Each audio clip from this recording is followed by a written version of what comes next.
Beta 1 x1 beta 2 x2, ठीक बेटा, dot dot dot beta p xp plus epsilon, है ना।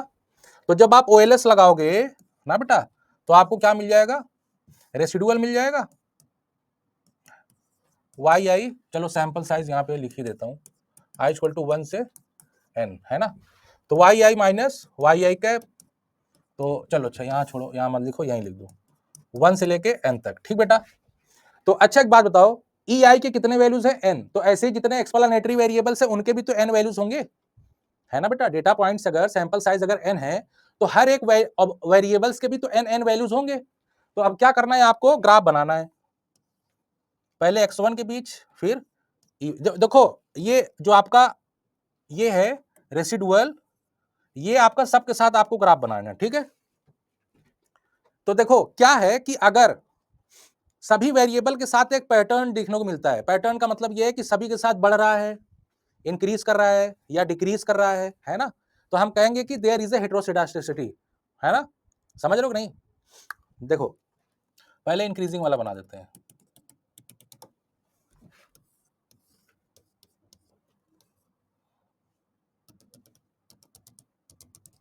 डॉट डॉट डॉट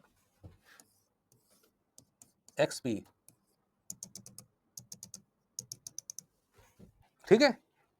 देखो ये सारे बन गए ग्राफ, तो इससे क्या ग्राफ देख के क्या पता चल रहा है, पैटर्न है कि नहीं, एक सिस्टमेटिक एक ग्राफ बन रहा है, मतलब x की वैल्यू बढ़ने के साथ रेसिडुअल की वैल्यू बढ़ रही है, इसका मतलब समझ रहे हो, e क्या हो रहा है, डिपेंड कर रहा है x पे, रेसिडुअल डिपेंड कर रहा है x पे, तो residual regression sum of square की वैल्यू ज्यादा आएगी, तो क्या रिजेक्ट होगा, H0 या H1, बोलो बेटा। वैल्यू जब बड़ी हो जाएगी तो रिजेक्ट क्या होगा, H0 ना, इसका मतलब क्या होगा, there is a heteroscedasticity in the model. Do you get my point, बताओ, है ना। देखो वैल्यू चाहे इंक्रीज करे या डिक्रीज करे, मैग्नीट्यूड तो बढ़ती है ना, क्योंकि आपने निकालना क्या है आपको, रेसिडुअल, रेसिडुअल को ये फर्क, regression sum of square, sum of square को इससे जरा भी फर्क नहीं पड़ता कि वैल्यूज की वैल्यू नेगेटिव है या पॉजिटिव, मैग्नीट्यूड कितना है, एब्सोल्यूट वैल्यू कितनी है, ये मायने रखता है ना बेटा। देखो आप चाहे बहुत उधर पॉजिटिव साइड में बहुत दूर हो या नेगेटिव साइड में बहुत दूर है, तो ये बोला जाएगा कि वेरिएबिलिटी जितना ज्यादा उसमें है उतने ज्यादा उसमें भी है, भले नेगेटिव है ना। वेरिएंस में आपने देखा है वेरिएंस नेगेटिव आता है, नहीं ना, उस नेगेटिव का कोई फर्क ही नहीं पड़ता क्योंकि स्क्वायर हो जाता है। तो देखो एक ग्राफ तो ऐसा बन सकता है, ठीक है, दूसरा x1 residual dot dot dot dot dot dot dot dot, ठीक है, x2 dot dot dot dot dot dot, फिर डॉट डॉट। बेटा अगर आप लोग ये समझ गए ना बड़ा मजा आएगा, ठीक है, ये सब किताबों में नहीं है यार, इतना ज्यादा डिटेल में नहीं रहता किताब में, ठीक है। अच्छा एक बात बताओ, अब साइलेंट की वैल्यू घट रही है, ठीक है, मैं मान रहा हूं, है ना, अब साइलेंट की वैल्यू घट रही है मैं मान रहा हूं, लेकिन x1 की वैल्यू बढ़ाने के साथ अब रेसिडुअल की वैल्यू क्या हो रही है, डिक्रीज कर रही है ना, बताइए, डिक्रीज कर रही है, इसका क्या मतलब हुआ, डिक्रीज कर रहा है तो फिर इसका मतलब क्या हुआ भाई, डिक्रीज कर रहा है मतलब नेगेटिव में जा रही है ना, तो नेगेटिव में जा रही है तो उससे क्या, वेरिएंस करोगे तब भी तो आएगा ज्यादा, समझ रहे हो कि नहीं, पहले ये बताओ मैं क्या बताना चाह रहा हूं, आप लोग समझ पा रहे हो मैं क्या बताना चाह रहा हूं, ऐसे समझो, एक वैल्यू यहां है, दूसरी वैल्यू यहां है, दूसरी वैल्यू यहां है, मान लो कि ये पॉजिटिव साइड है ये नेगेटिव साइड है, भाई गैप दोनों में सेम ही है ना, ये मान लो यही आपकी पॉइंट है, यहीं से मेजर होगी, ठीक है, तो गैप तो दोनों में सेम ही है ना, चाहे नेगेटिव साइड हो या पॉजिटिव साइड हो, तो वेरिएबिलिटी तो सेम ही लग रही है, देखो इतना गैप इसमें भी है, इतना गैप इसमें भी है ना, समझ रहे हो नहीं बच्चों, पहले बताओ समझ रहे हो मैं क्या कहना चाह रहा हूं,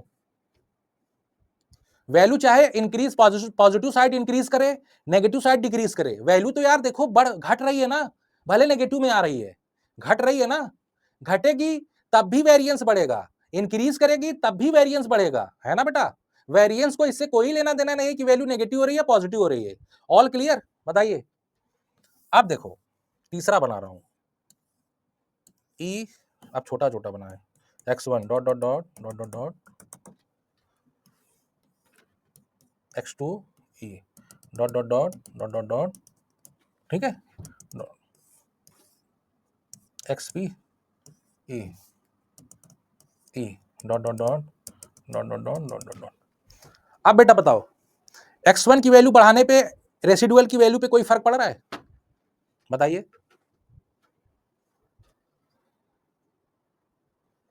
इस ग्राफ को देख, स्कैटर डायग्राम को देख के बताइए, फर्क पड़ रहा है? नहीं ना। इससे क्या पता चल रहा है, जब आप r की वैल्यू निकालोगे कोफिशिएंट ऑफ डिटर्मिनेशन की, या रिग्रेशन सम ऑफ स्क्वायर निकालोगे, उसकी वैल्यू कम आएगी या ज्यादा? कम आएगी। जब कम आएगी तो क्या रिजेक्ट होगी, H0 या H1?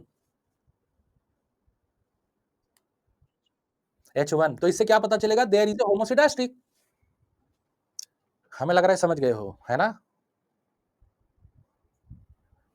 इमेजिनेशन कर पा रहे हो, विजुलाइज कर पा रहे हो कि नहीं? यार देखो, जितना बढ़िया ग्राफिकल चीज से विजुलाइजेशन हो जाता है ना, उतना बढ़िया और चीजों से नहीं हो पाता, है ना? समझ गए पांचों मेथड? हाँ बेटा, ठीक है। तो अगर समझ गए हो तो इसका मतलब यह है कि अब आपका क्या स्टार्ट होगा, रेमेडीज।